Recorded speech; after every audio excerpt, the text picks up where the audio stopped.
Alright, what is up guys, and welcome back to the channel. You're watching another video on Nwadei MMA where I give you my thoughts, but more importantly ask for you guys' thoughts as we talk about everything going on in the MMA community today. And this weekend we have UFC 311, and today I'm going to be giving you my predictions for the main card, the entire main card. I'm going to give you a little bit of a breakdown.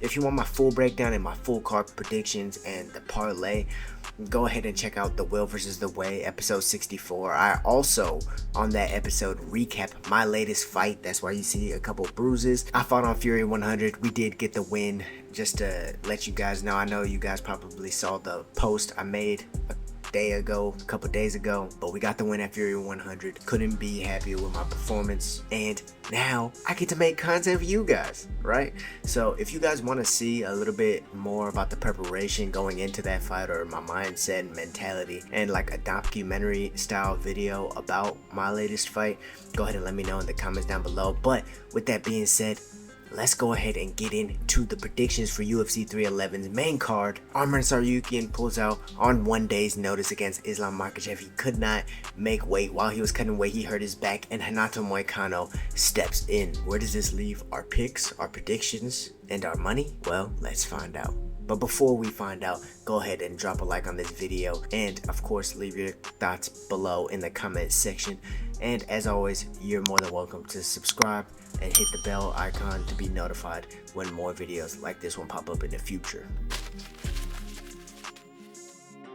Alright guys, UFC 311. So we're gonna go ahead and start with the main event, Islam Makhachev versus now Renato Moicano. So Benilde is not on the card anymore. As I just stated before, Arman Tsarukyan pulls out with a back injury, right? So he hurt his back while cutting weight. They didn't really disclose what kind of injury it was, but it was bad enough, painful enough that he could not fight. This is the second time now that he has declined or is unable to fight against Islam Makhachev. The first time around, he said he wanted a full camp. This time around, he got hurt. This is very unfortunate. I hope we're not having one of these events like a Khabib and Tony situation here, to where we're not going to be able to see these guys fight. I really hope that. Arman's young enough, but Islam, you know, he's what, 33, 34 right now? This could be one of the last times we get this opportunity to even see these guys matched up, and I know we were all excited for that, but this may even be a more exciting fight in Hano, and let me go ahead and tell you guys why. So Renato Moicano is surging right now. He's on a 5-fight win streak, I believe, either 5 or 4. Let me go ahead and make sure for you guys. So he's on a 4-fight win streak. 3 out of those last 4 were finishes, and before this win streak, the only fight he lost was a 5-round decision to RDA, and he took that fight on like what, a week's notice or 2 weeks notice, and he still went 5 rounds with Rafael dos Anjos and had his moments of success for sure in that fight. Before that, he was on a 3-fight win streak, or a 2-fight win streak rather, subbing both Alexander Hernandez and Jai Herbert, which is a big deal.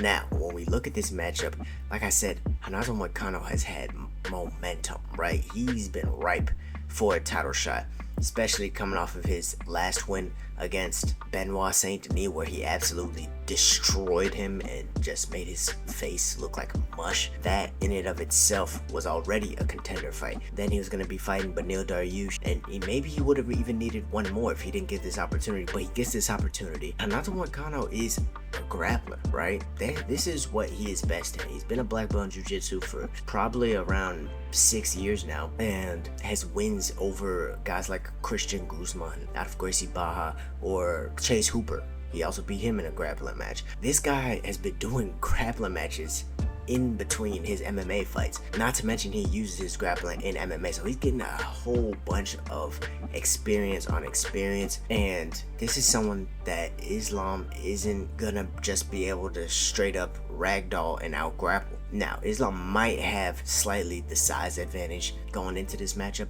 but to be honest, I don't think he was planning on doing too much offensive wrestling even against Arman Tsarukyan, just because of the difficulty he had getting Arman to the ground in the first fight on short notice. But even given that fact, are you going to take Moicano down, or are you going to just plan on striking with him? And that's the question that's posed here, because we're prepared to go against an orthodox wrestler who really doesn't have better striking than him or jiu-jitsu than him. And the only thing that he's really comparable to him in is power, speed, cardio, and wrestling. So that's a completely different matchup. While on the other hand, with Renato Moicano, he was preparing for a southpaw in Beneil Dariush, a grappler in Beneil Dariush. He's coming off of a fight with two southpaws in Jalen Turner and BSD, and BSD has good grappling, and he was still able to out-grapple him. And when I mean out-grapple, I mean in devastating fashion. So Renato Moicano honestly has been preparing for this moment without even knowing that Arman Tsarukyan was gonna pull out, and then he comes out and says that he's already been training for 5 rounds. This is a big thing for us to be notified of as bettors or gamblers or fans in general, because this could be an upset. Now, where do I think the ball rolls? I think Islam Makhachev has better striking, and I think this is gonna be the first time that Islam Makhachev is gonna choose to stay on the feet and strike with his opponent rather than mix in a lot of the grappling. I think he's going to take more of a striking approach, even though it is a southpaw, because Renato Moicano is hittable, and he's shown that after he grapples, he's not as mobile as Islam is. Islam has shown, in my opinion, a better gas tank, but the grappling is very comparable. The wrestling of Moicano is not bad to where he's just gonna get out-wrestled and ragdolled, especially now that he's been on a full camp. And then the striking, well, we're gonna find out. I think this is just as close of a matchup as Arman Tsarukyan versus Islam Makhachev. And if you were putting your money on Arman Tsarukyan, I think you might even have a better shot of putting it on the surging Renato Moicano right now, because he cannot afford to lose. However, I am still going to be taking Islam Makhachev, unfortunately, because I think that Islam's composure, his ability to adjust on the fly right now is second to none in the lightweight division. And at the end of the day, that's what it comes down to. You can have all the skills, but if you can't adjust to your opponent, then it creates an issue. And the fact that Javier Mendez has said multiple times that they've switched up their game plan backstage and been able to come out and implement it to the fullest of its capabilities, that's a big statement. So I'm going to be taking Islam Makhachev in this one, but by a close margin. And now moving on to the co-main event, we have Merab Dvalishvili versus Umar Nurmagomedov. Let me change that. Merab has his hands full with this one. I mean, we all know that Merab was kind of avoiding Umar, and it goes without saying that Umar is probably one of the toughest matchups for Merab in the division. But Merab wasn't wrong for wanting his time to be champion, have sponsorships, and rest as a champion. He wasn't wrong for any of that, and he wasn't wrong for saying he wanted Umar to work more, because Umar did only have one fight in the top 10, and it was against Corey Sandhagen, who a lot of people thought would be a favorable matchup for him, even though I know how good he is, and Corey Sandhagen made that a very difficult fight, and Corey Sandhagen just might be top 3 in the division right now. However, as far as styles are concerned, because that's what makes fights, Umar is a dangerously tough style matchup for Merab. Why? His wrestling is just as good, if not better. His grappling is definitely better than Merab's. His pace, he can keep up with. We've never seen him get tired, or even if he is, he strikes through the fatigue and grapples through the fatigue. And then his striking is, of course, leaps and bounds better. Merab's one path to victory, however, is the same path to victory he always has. He has to use his pace as a weapon. And in doing this, he has to wrestle Umar. He has to take Umar Nurmagomedov down and beat him up there, and let him get back up and beat him up and take him down, and keep doing that until Umar is too fatigued to really continue. Because when was the last time we saw Merab finish anybody? You know what I mean? So it's hard to say he's going to finish him on the feet, finish him on the ground. But can we not say he can outpoint Umar? Now, the one caveat to that is that Umar Nurmagomedov is also really good at the point system, which is why all these things coming in his favor is why he's such a big favorite. And I think Umar is going to win this fight. But there is a scenario where Merab Dvalishvili pressures Umar so much that he nullifies the kicks, forces Umar to rely on his boxing, shoots underneath, keeps shooting underneath, and is able to damage Umar enough early that it changes the fight and the direction of the fight. That's a very real possibility, and that's really the only way I see Merab being able to get this one done. However, below that on the fight card is Jamal Hill versus Yuri Prochazka. This is a very close fight on the odds. I don't feel it's as close, in my opinion. I think Yuri Prochazka is great. I think he had a great fight with Glover, which he ended up winning the belt in. I think he's a very fun and fan-friendly style. I also think that Jamal Hill is better than him. I think he's better than him on the ground, and I also think that he's better than him striking wise. This is based off of the fact that yes, they both have awkward styles. Jamal Hill fights like a street nigga, and Yuri Prochazka fights like some heavier version of Tony Ferguson in a way. This is why Yuri takes so much damage. He has a hands down style while pressuring forward and not getting his head off the center line completely. He does all of this without mixing in enough grappling in order to stay safe, and that's why he takes the punishment that he does. Keep in mind, Yuri has been in war after war since his Dominic Reyes fight. He fought Dominic Reyes in a war where he got knocked out in that fight. He fought Alexander Rakic, war where he got dropped in that fight. He just got knocked out twice by Alex Pereira. Let's not forget all this. Then he had that war with Glover to where he really won because Glover's uncounted mistakes or insurmountable mistakes.